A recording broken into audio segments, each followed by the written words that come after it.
महाराष्ट्र की राजनीति में जब भी स्थिरता और विकास की बात होती है तो देवेंद्र फडणवीस का नाम बड़े आदर और सम्मान के साथ लिया जाता है। एक प्रखर वक्ता, दूरदर्शी नेता और प्रशासकीय कौशल में माहिर देवेंद्र फडणवीस ने भारतीय जनता पार्टी के लिए महाराष्ट्र में एक मजबूत पहचान बनाई है। आइए उनके जीवन और राजनीतिक सफर पर विस्तार से चर्चा करें। देवेंद्र फडणवीस का राजनीतिक करियर बहुत कम उम्र से शुरू हुआ। वो आरएसएस के साथ जुड़कर समाज सेवा के कार्यों में भाग लेने लगी। उनकी सक्रियता और नेतृत्व क्षमता को देखते हुए उन्हें भारतीय जनता युवा मोर्चा की नागपुर इकाई में महत्वपूर्ण जिम्मेदारी दी गई। 1992 में वो नागपुर नगर निगम के सबसे युवा पार्षद बने। उनकी योग्यता और ईमानदारी ने उन्हें जल्द ही नगर निगम में स्थायी समिति का अध्यक्ष बना दिया। यहीं से उनका राजनीतिक करियर तेज रफ्तार पकड़ने लगा।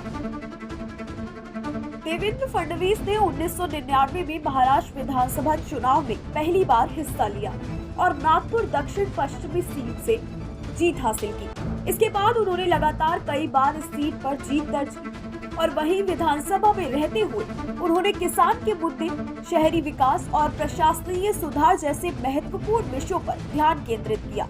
उनके भाषण और तर्कों में हमेशा ठोस तथ्यों और गहरी समझ का प्रदर्शन होता था। आइए अब जानते हैं महाराष्ट्र के मुख्यमंत्री के रूप में उनका पहला कार्यकाल। 2014 के विधानसभा चुनाव में भाजपा ने महाराष्ट्र में बहुमत हासिल किया और देवेंद्र फडणवीस को मुख्यमंत्री बनाया गया। वो महाराष्ट्र के दूसरे सबसे युवा मुख्यमंत्री बने। तो चलिए जानते हैं अब मुख्यमंत्री के रूप में उनकी उपलब्धियां। पहला, किसान कल्याण योजनाएं। किसानों की समस्याओं को हल करने के लिए उन्होंने कई योजनाओं की शुरुआत की, जैसे कि जलगांव योजना और सिंचाई परियोजनाओं का विशेष ध्यान दिया। दूसरा, इंफ्रास्ट्रक्चर विकास। मुंबई मेट्रो, समृद्ध महामार्ग और कई अन्य बड़ी परियोजनाएं उनके कार्यकाल में शुरू की गई। इन परियोजनाओं ने महाराष्ट्र के शहरी और ग्रामीण क्षेत्रों को विकास की एक नई दिशा भी दिखाई। तीसरा, डिजिटल महाराष्ट्र।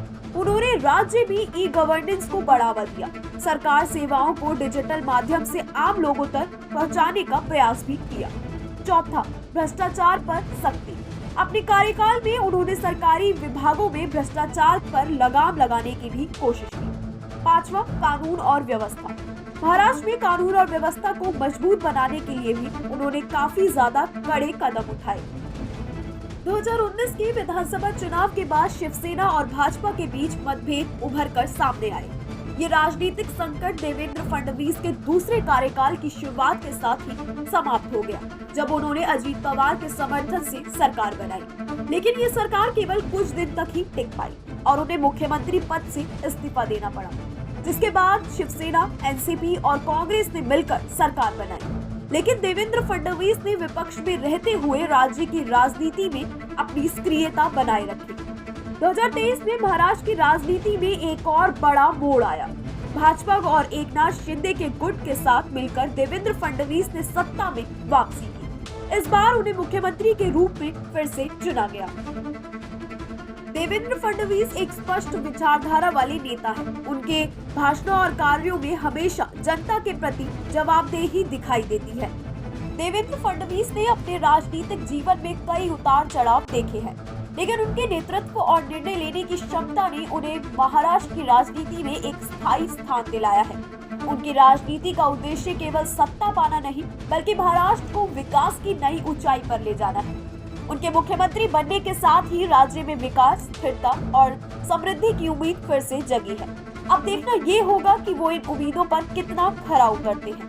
तो इस वीडियो में फिलहाल के लिए इतना ही। तब तक देखते रहिए PBB TV।